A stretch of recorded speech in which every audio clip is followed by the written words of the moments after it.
Coach Chad Zolman from the Homestead Spartans, 19 years at the head of the Spartans and sitting inside that beautiful building. I couldn't get into it last Friday when you guys were scrimmaging, but I peeked in the windows. I hope nobody thought I was being invasive about looking, but that's a beautiful facility you got. I'll show you. I'll give you a tour. It is a beautiful facility. It's really nice. Yeah, it's first time in – I've been here for a long time that we've had a locker room right next to the field. And so we're excited. Yeah. It's a beautiful facility.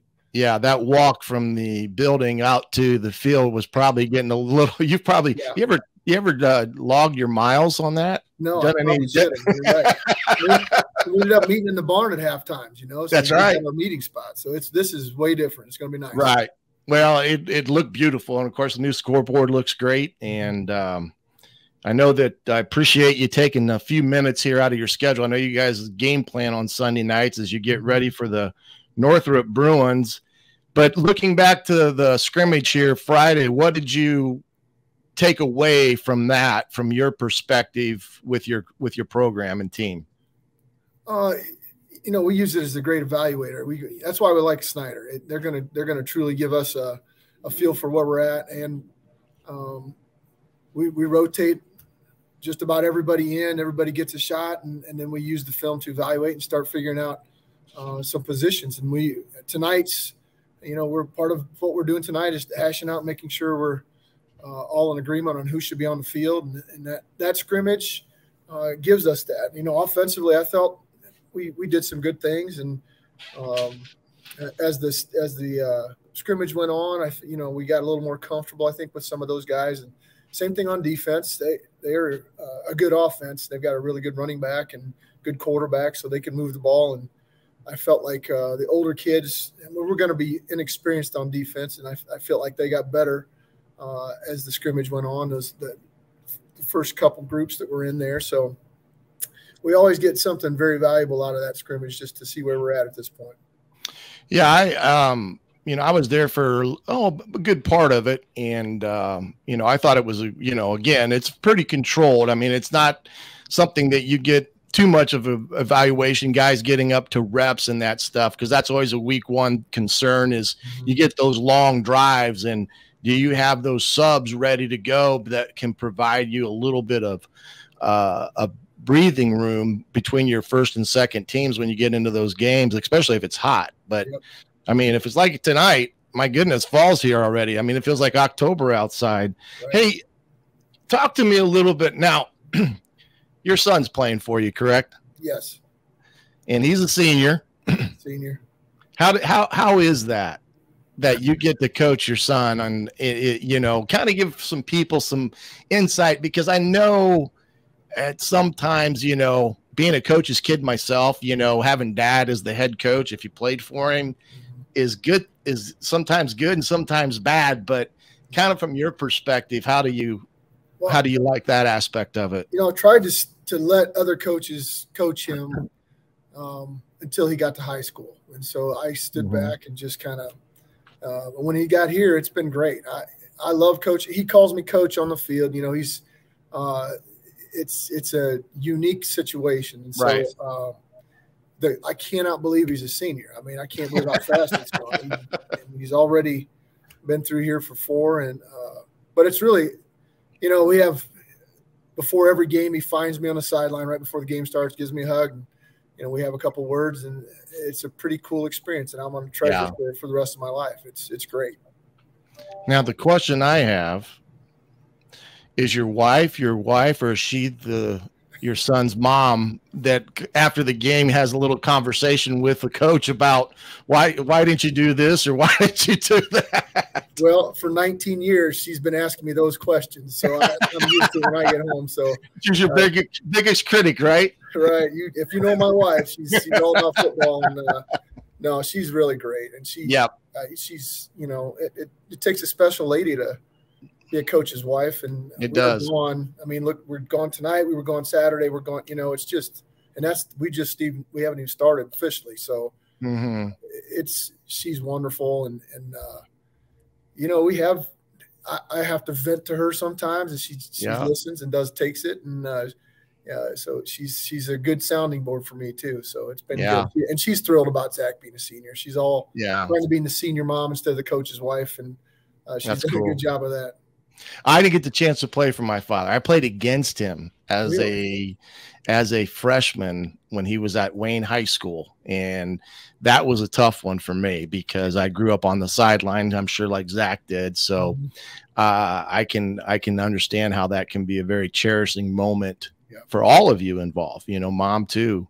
And you're right. It takes a special lady to be a coach's wife, no matter what sport it is, because the time commitment and being away and, you know, being in the stands on Saturday night or Friday night. And, you know, everybody and anybody's either praising you or telling you how bad you are. She's got some great stories she could tell for sure. Yeah. Hey, dude, let me chime in here. Yeah, Homestead coach Chad Zolman joining us here on Upon Further Review podcast. Coach, you know, we talked about 19 years on the sideline, so you've really seen this program blossom since you took over and now in the SAC. Just talk about your time there and really the growth of the overall program that you've seen as the head coach in the last, 2 decades or so. Well, when I first started coaching, I was my very first job was believe it or not at Carroll. Then I went to Dwenger, and then I've been here for a long time now. But the game has changed so much. When you look at where we started years ago, we ran 2 triple option and ran 1 or 2 defenses and 2 coverages, and so the game has changed so much, and it's better. The game is better, and then the athletes are better. The training is better. So we have tried hard to keep up with the changes, and the IHSA has done a great job of advancing football and allowing us to do more, which in turn has made football better in Indiana, and all of those things. It's been fun to watch the progress, not just of Homestead, but across the state. Football is significantly better and advanced. And if you look at the number of Division I kids that were coming out of Indiana, when I first started, I think they were in the teens to 20s, and now we're up over 60 or whatever it is now. So overall, everything has evolved and gotten better, and the quality of play, and it's the most popular sport now in Indiana, and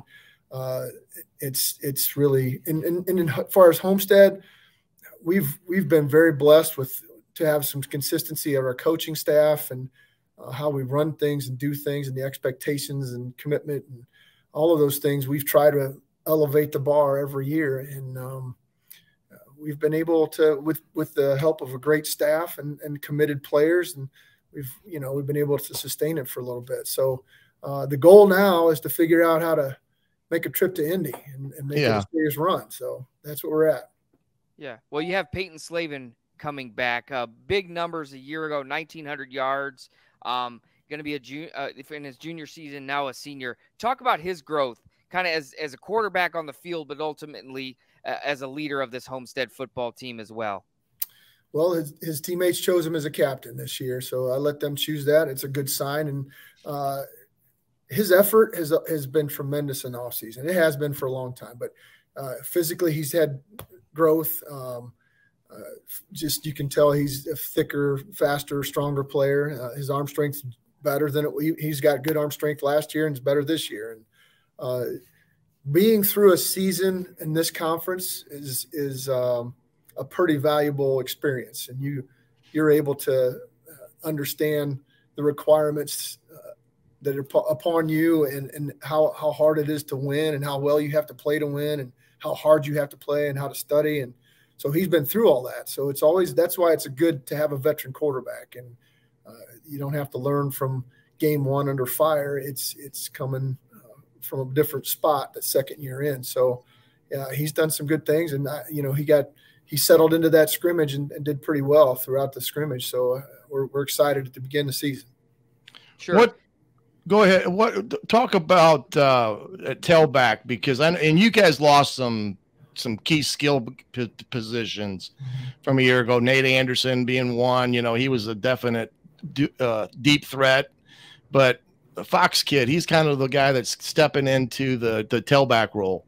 Yeah, we're going to use Brett in a number of spots. He's going to be a slot for us. He'll play some tailback. he's probably the fastest kid on the team, and he's great vision back there. He's patient, and then when he bursts, he can squirt through a hole in a hurry. And we saw that Friday night. I think he's going to be a weapon, and he's definitely a guy that's going to be used in multiple ways. He'll catch passes. He caught a couple good passes Friday night as well. So he's going to be a difference maker for us for sure. He's a good player. And we've got a couple other running backs that are coming along, and when he's not back in the backfield, we got a couple kids. Cam Johnson will be back there. We got a sophomore who's really developing nicely. He's Jake Thrash, and so the backfield, they will come along nicely this year. Sure. What about Grant Leeper, the basketball player, 6'7"? What was the pitch to him to come out and line up for you guys in that receiver core this year? Well, Bill Skelton is a PE teacher, and we see some of his numbers in the weight room and some of the things that he was doing, and he's a tremendous athlete. I mean, he can obviously a basketball player. He's a tremendous basketball player, but we saw these things, and he's a physical kid on the basketball court, and we thought, we'll give it a shot. And so Bill kind of was on him all off season, saying, "Hey, come on out and try it," in the summer, and he did. And you just don't see 6'6", 6'7" kids that can run as fast as he can, and he had never played football at high school at all until this year. And his growth over the summer and into this, two-a-days is tremendous. He's running great routes. He's catching balls and understands, conceptually. He's starting to figure out spacing and all the little details Coach Skelton preaches at him every day. And he's catching on quick. And he's he's easy to coach. He's one of those kids that just comes to work, and he's got a smile on his face and goes and does what he wants or does what you ask him to. And it's been a good addition. Obviously, he's going to be a tough match, I think, for safeties and outside backers. And when he's a tight end, and even when he's outside, he's going to be a foot taller than some of them. So, we like the possibilities that he's got for us. Sure. 6-4 a year ago. Losses to Lures, Snyder, Carroll twice. What kind of motivation did what last season and kind of that uncharacteristic finish for the Spartans? What motivation did that serve this summer in getting ready for another go around? Nobody was happy with those results, and that we felt like 3 of those games were winnable, and we were right there at the end for 3 of them, and either we didn't get a stop when we needed to, or we didn't convert on and just there's certain situations. So the emphasis this year has been pay real close attention to the details, make sure that we are executing at a high level at all times. And I think that's been the motivation, because if you look back, that's what it is. It's an execution thing. And it's and not that the other team made great plays too. And so it's one of those things that we're really focusing on, and the kids have bought in. Our off season's been as good as it's ever been. The kids are really lifting hard, and they're very coachable out here. And so I'm very pleased, and hopefully that we get into those tight situations again. We've matured from what we did last year, and we'll get over the hump. Sure. Northrop comes in, week 1 opponent, new coach, some new faces. How do you game plan? Not, week 1, new coach coming in, everything changing up so much for the Bruins. Kind of take us into what this week will look like for you and your staff and your players. Well, it's difficult because you don't know, you don't, from the scrimmage, you see no special teams. So we're kind of ready for anything on special teams. Offensively, defensively, you get an idea. But Northrop scrimmaged Huntington North. And if you know anything about Huntington North's offense, it's nothing like ours. So you don't get a common look. And so there's a lot of unknowns, and that's a big challenge for us. So we have to be prepared for multiple fronts on offense. We have to be prepared for, different things on when they're on offense. And so it's difficult with a new coach and new staff and so many unknowns, but your whole summer and off season, you're preparing for multiple things. And so we hope that we have instilled enough knowledge into our kids that they'll be adaptable to whatever they see on Friday. Sure. Well, I think one kid you're going to have to be aware of is Mr. Hinton.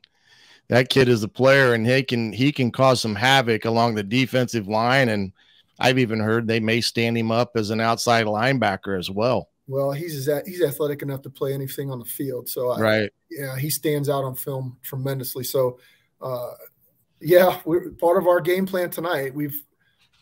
He's been mentioned several times, and we've got to make sure that we're aware of where he's at and figure out how to handle him. He's a really good football player for sure. Yeah. Who's mentioning him? Skelton is the coordinator saying who's going to block this guy and keep Peyton. That's right. Davis, Skelton, and Hartnett, all those guys on offense, or even our running backs on pass pro, and you got to make sure we find this kid and know where he's at. So going to chip him and chip him first before you go out. Yeah, that's right. He gets started. He's a great motor.